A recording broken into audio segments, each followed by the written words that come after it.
I am pregnant. এই কস কি মাগি? কি করলি? গালি দিলি কেন তুই? আরে মাগি তো খারাপ কিছু না, মাগি তো মুভিতে নাটকে কত ইউজ হয়েছে তাই না? আর মাগি শব্দের আবিধানিক অর্থ তুই জানোস? হ্যাঁ, সম্ভ্রান্ত ফ্যামিলির মেয়ে। আর তুই তো আমার চোখে এটা, এই জন্যই আমি বললাম আর কি। আচ্ছা তুই কি এই সিরিয়াস ব্যাপারটা নিয়ে আমার সাথে মজা করবি?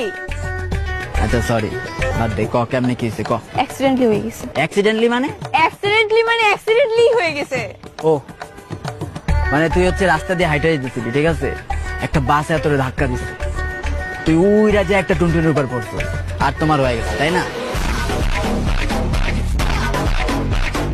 মাথা, তোমার কি সিরিয়াস ব্যাপারটা কেউ ফান মনে হইতেছে? বাপকে না, এটা তো খুবই। এর জন্য তো তোকে এখানে ডাকা। লাস্ট পার্টিতে আমি তোদের সাথেই করছি, আমাদের যে সার্কেলটা ছিল সেই সার্কেলের মধ্যে তোরাই তো ছিলি। আচ্ছা বুঝলাম, ওই দিন আমরা ছিলাম, কিন্তু এর আগে পিছে তুই বাইরে কোথাও থাকস নাই? আমার কি কোনো বয়ফ্রেন্ড আছে আমি আগে পিছে থাকবো? বাইরে হয়ে তুই ওই দিন রাতে কি করছিলি?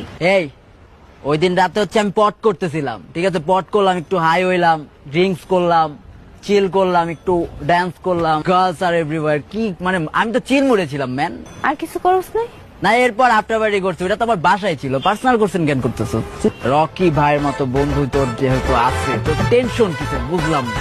তোমার মতো বন্ধু আছে বলেই তো কোনো একটা বন্ধু আমার এই আকামটা